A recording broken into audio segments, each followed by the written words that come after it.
Tapi kalau Pak, kalau belum nangkep 3 itu anak-anak remaja pada saat itu, mereka pun juga si Peggy ini juga ditangkapnya di Bandung, nggak terlalu ya, masih sama-sama daerah Jawa Barat juga, Pak. itulah pengalamannya, Mbak. Tidak mudah mencari orang yang saat itu statusnya melarikan diri. Karena tadi saya sampaikan, penyidik yang menangani kasus ini, dia sudah dihadapkan lagi dengan kasus lain, dihadapkan lagi dengan kasus lain yang mungkin lebih berat, harus prioritas. Sehingga menurut saya kalau di polisi, kalau di kejaksaan kan ada satgas namanya pemburu koruptor. Ya. Nah mungkin kalau di polisi ada satgas pemburu DPO, ini akan lebih memudahkan. Jadi dari kasus ini juga menjadi pelajaran juga menurut saya. Nah ini menarik juga nih, ngomong-ngomong soal DPO. Ini kan ketika DPO ada 3, kemarin 1 udah ketangkep. Yang lain kan kita juga nggak tahu fotonya, Pak. Ya. Emang nggak apa-apa, Pak, DPO itu ketika dicari nggak ada fotonya? Justru dengan tidak ada fotonya itu tidak ada tindakan, istilahnya tidak ada konsekuensi hukum bagi polisi. Kalau ada fotonya, kalau salah kan kita kena salah. Tapi kalau masih berdasarkan ciri-ciri yang disampaikan oleh para tersangka, itu akan lebih aman bagi kepolisian untuk terhadap konsekuensi hukum yang mungkin kena. Kalau misalnya saya kepada Mbak Tisa, ada identitas orang ternyata fotonya foto Mbak Tisa. Mbak Tisa kan bisa komplain kepada saya kan, menuntut hukum. Yaitu tentunya di sini kan dalam azas penyidikan itu ada 2. 1 harus cermat, kedua harus hati-hati, ya. Dan ini semuanya harus didasarkan kepada objektivitas. Karena ini keterangannya dari tersangka, maka kita sulit untuk melihat gambar fotonya apa. Karena kita juga tidak bisa mengira-ngira. Saat itu dikatakan 3 orang ini pas didatangi di satu daerah, di sana kepala daerahnya atau RT-nya semua mengatakan tidak ada orang ini. Nah, jadi disinilah mungkin saya harus mengapresiasi ya Polda Jawa Barat yang melakukan eksaminasi pemeriksaan ulang mendasarkan kepada keterangan di dalam berita acara pertama yang belum dicabut, mereka bisa mendapatkan Peggy. Nah, dengan tertangkapnya Peggy ini otomatis tidak ada lagi alasan bagi 8 orang ini mengatakan mereka salah tangkap. Karena Peggy akan menceritakan penangkapan Peggy ini kan didasarkan dari keterangan mereka. Ya, 8. Ya, dari 8 orang ini. Peggy nanti akan cerita perannya dia apa? Sebagai pelaku utamakah? Ataukah mungkin dia hanya bersama-sama? Atau mungkin ada kaitan antara Peggy dengan korban?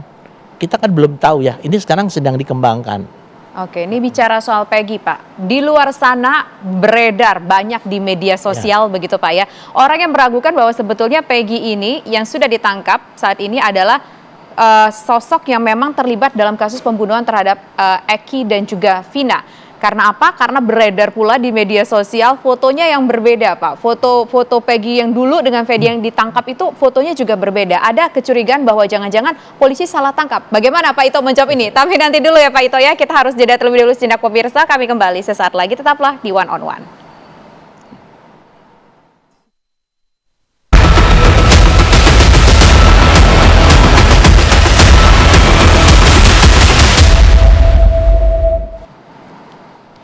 Saya ingin mendengar jawaban yang menggantung tadi Pak Ito. Soal di media sosial bahwa ternyata muka Peggy yang dicari dengan muka Peggy yang ditangkap sekarang itu mukanya berbeda jauh Pak. Mungkin kita bisa lihat dulu ya di layar kaca mungkin sembari untuk menjawab ini Pak Ito. Gimana Pak Ito?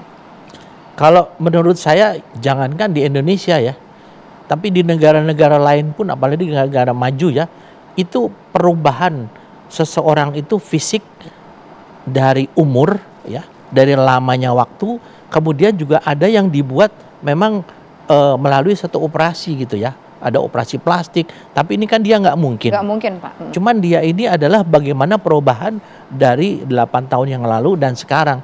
Kita tidak bisa menyamakan mukanya si Peggy ini yang sekarang seperti dulu. Pasti berbeda ya.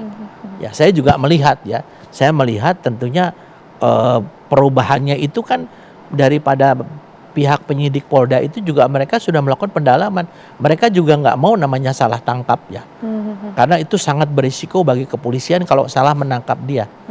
Jadi apa yang sekarang dirilis itu sudah melalui satu pendalaman, melalui bagaimana proses dia berganti nama, dia berganti alamat, dan dia kemana saja tempatnya itu dari pihak Polda sudah ada sekarang semua. Tapi yang paling penting kan bagaimana si Peggy yang ditangkap sekarang terkait dengan kasus yang sudah diputus melalui pengadilan. Itu yang paling penting. Sehingga nanti pemberkasan dia tentunya beda.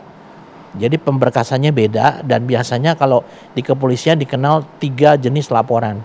Laporan A itu biasanya kalau seorang petugas melihat di jalan satu kejahatan, dia melaporkan. Yang B itu apabila orang yang terlibat melapor. Yang C ini adalah pengembangan. Seperti ini Peggy nanti akan dibuat laporan model C. Nah, sehingga di sana akan dibuat berkas khusus. Tetapi saksi-saksinya adalah para narapidana yang sekarang sedang dibond, ya, sedang dipinjam oleh Polda. Ya, mudah-mudahan kita bisa mengungkap yang lebih jelas peran daripada Peggy dan peran daripada 8 orang ini, sehingga akan menepis anggapan bahwa terjadi salah tangkap, Mbak. Oke. Nah, tapi ini juga ada beredar informasi bahwa ternyata penangkapan mereka yang sudah jadi terpidana sekarang berada di dalam penjara, itu mereka ditangkapnya oleh satuan narkoba, Pak. Seharusnya kan ini bukan kasus narkoba. Kenapa justru mereka pada saat itu ditangkap narkoba? Ini juga menimbulkan tanda tanya di masyarakat. Ini secara khusus saya melihat kasus ini. Ayah daripada almarhum Eki itu kan bertugas di kepolisian, kebetulan dinas di narkoba. Ya mungkin masyarakat, media ataupun yang memviralkan itu tidak mengerti masalah yang sebenarnya, ya. Jadi saya sudah ngecek langsung bahwa yang bersangkutan itu bersama anggota reserse. Dia ngajak anggota reserse untuk bisa menindaklanjuti laporan ataupun informasi dari 2 orang yang saat ini yang rame disembunyikan, ya. Sebetulnya kalau dalam satu kasus itu boleh saja kita harus melindungi saksi, 2 orang saksi ini, ya. Sehingga setelah dilakukan penangkapan, yang menangani semua adalah bukan ayahnya Eki, tapi unit khusus reserse yang memang dia menangani kasus itu. Jadi nggak ada SOP yang dilarang atau yang dilanggar? Tidak ada sama sekali, tidak ada sama sekali. Kan gini, Mbak, ya, kalau misalnya ada satu laporan, ya, dari seseorang, ada misalnya tersangka, kalau kita nunggu harus buat surat perintah dulu atau minta surat perintah pengadilan, mungkin orang itu sudah lari, kan. Jadi kita amankan dulu, kemudian baru kita lengkapi dengan surat penangkapan yang bersangkutan. Nah, kemudian yang kedua, sekarang kan orang banyak bertanya bahwa kok kasus ini kira-kira lama gitu, ya, ditanganinya. Saya tadi sampaikan bahwa penanganan satu kasus ini juga akan menjadi beban bagi penyidik apabila ada kasus-kasus lain yang masuk. Sehingga kadang-kadang, Mbak, jangankan anggota reserse, ada anggota sabara yang punya latar belakang reserse, atau anggota narkoba atau anggota Krimsus yang dilibatkan dalam penanganan kasus ini. Itu adalah berlaku saat ini. Karena apa? Sumber daya manusia kita memang sangat terbatas di kepolisian, ya. Apalagi untuk mengejar DPO, ya. Sementara dia mau ngejar DPO tapi dia sudah dihadapkan dengan masalah dengan berkas perkara lainnya, ya. Yaitulah kesulitan yang mungkin bagi masyarakat awam tidak terlalu paham, ya. Yang tentunya di sini saya juga menyampaikan itulah yang dialami teman-teman di reserse. Jadi kalau dikatakan reserse itu rata-rata orang harus mempunyai mental dan juga kesabaran yang luar biasa. Saya mengalami, Mbak, ya, itu.